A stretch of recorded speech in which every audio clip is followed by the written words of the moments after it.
Buying a new car is supposed to be an exciting time, but on many occasions, people find themselves in stressful situations. This is especially the case when the test drives end, and it's time to discuss what you'll be paying for your vehicle. This is why, in this video, I'll be giving you some tips on how to make sure you get the best price possible, while at the same time, undergoing the least stress as you possibly can throughout the car buying process. Hi, my name is Josh. Hope everyone is having a wonderful day. I make videos mostly based around personal finance, so if you're interested in that type of content, I would greatly appreciate it if you could support me by both liking this video and subscribing to my YouTube channel. So without further ado, let's go ahead and jump into today's video. Okay, so first off, I will say that when it comes to purchasing a vehicle, I always recommend buying a used one. Why is this? Well, when you buy a new car, you lose approximately 20 to 30% value by the end of the first year. This means if you buy a new car for $30,000, after the first year, the value of your car may drop all the way down to $24,000 if it loses just 20% in value. So with that, you're pretty much burning $6,000 through depreciation of your vehicle after just 1 year.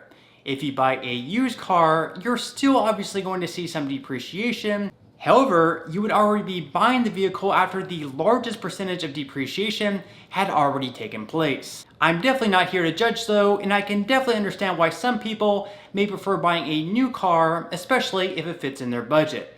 Okay, so the first thing that you'll want to do to ensure that you get the best price possible is to, well, research the price range. To do this, you can go to a website like Kelley Blue Book or TrueCar to see what people are paying in your area on certain models. So let's bring up the TrueCar website real quickly, and here we'll look up the price for a Honda Civic. Once you search for your car model, you'll then submit your zip code and then match it for the style that you're looking for. In this example, we'll search for a sedan that's an automatic. Then we'll just search for the base model, the LX Sedan CVT. From there, you click next and pick your color. For this, we'll say no color preference, pick our standard interior color, which will also be black.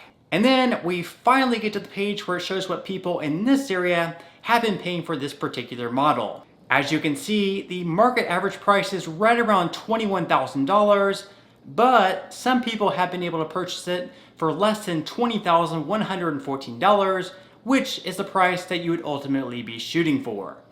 However, even if we can get this model for what's considered to be in the great price range between $20,114 and $21,235, we could still be pretty happy. From here, now that we know the car that we're looking for and its current price point, we can start the process of getting pre-approved. But first, I wanted to talk about our sponsor of today's video, which is the Cover app. If you're in your early 20s or older, Cover is by far the best option. In fact, they designed car insurance specifically for folks building up experience and credit. If you're in your teens and on your parents' policy, do them a huge favor and use Cover to lower your part of the bill. With Cover, you'll find rates starting as low as $35 per month, and to get started, they'll even spot a customer up to $250. Cover has the lowest rates almost all the time, so why wait? It's an easy to use app, just answer a few simple questions and you'll be well on your way to get a quote. Then, to top that off, Cover will also give you the ability to get advice by messaging your personal insurance advisor directly by text anytime, whenever you want. To get started with Cover and lower your rates today, click the link in the description box below. And thank you once again to Cover for sponsoring today's video.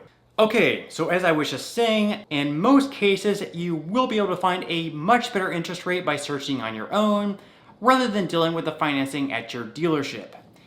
However, on certain occasions, dealerships may offer some models at a 0% APR, just as a special incentive in order to make more sales. So that's definitely something to keep in mind as well.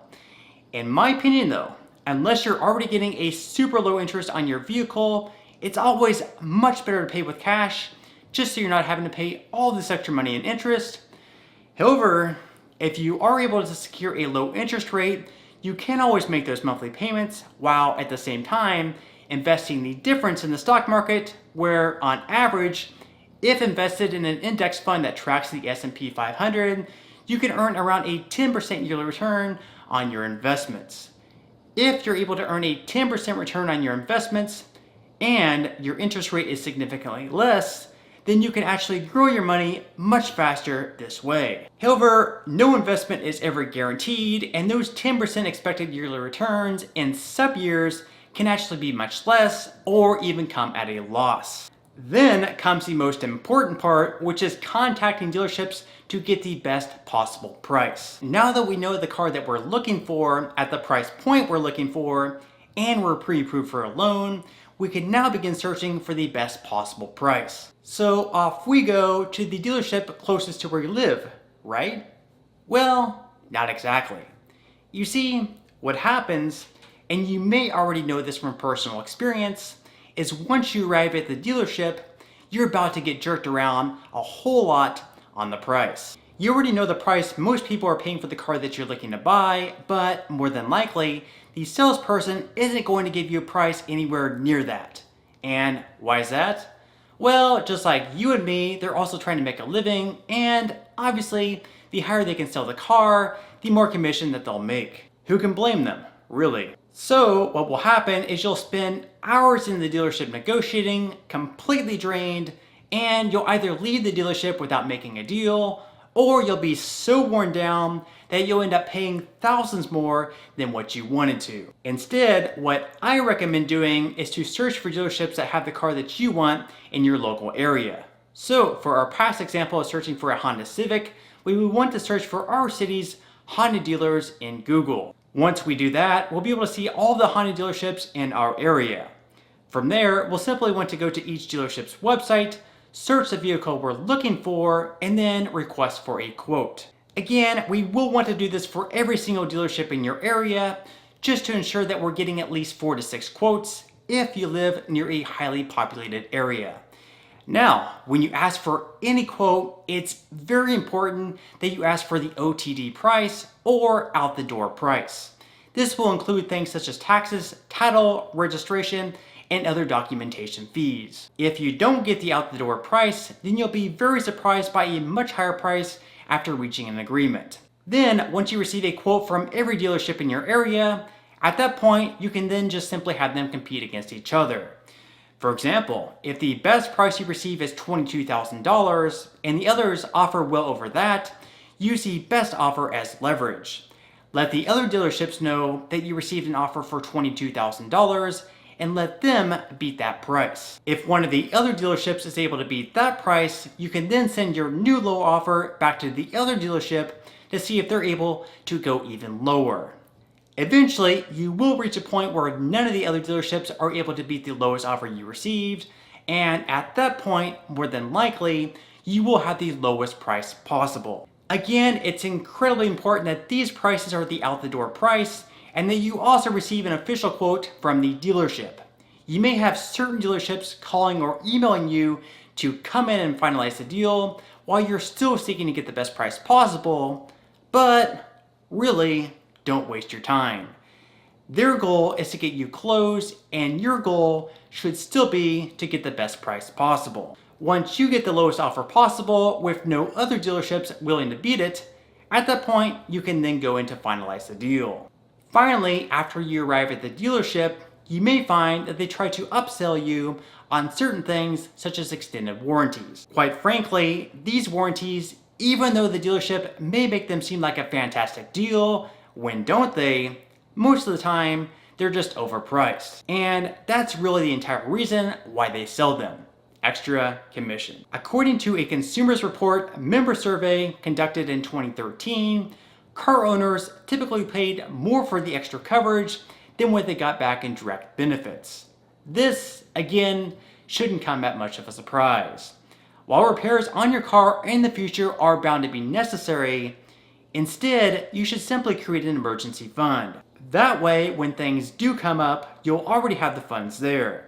So again, these warranties are completely up to you, and if you do decide to go with one, remember, just like the car, they are always negotiable. Finally, I would like to wrap up this video by saying that if you want to get the best possible price on any car, timing can also be very important. For example, according to Edmunds, data shows that December is the best possible month to buy a new car.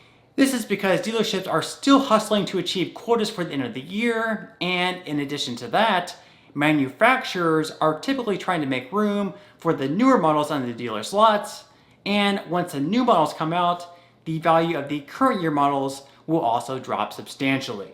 So, if you're going to buy a new car, October through December, and especially December, are definitely the months to do it. Okay, so on that note, I'm going to go ahead and wrap up this video. If you did enjoy the content in this video, and you'd like to see more videos like it, please consider liking this video for the YouTube algorithm, and also subscribing to my YouTube channel. It is completely free to do so, and it's a great support to me. Also, make sure to get your 2 free socks from Webull, valued all the way up to $1,850 by using my link in the description box below and depositing at least $100. Finally, Rakuten is currently offering $30 cash back on any purchase that you make from any of your favorite stores if you sign up using my link in the description box below and spend at least $30. This makes it so you basically get $30 off any item of your choice, as long as it's at least $30, which in my opinion is a pretty incredible deal. Okay, so until next time, I'll see you guys and I hope you have a great day today.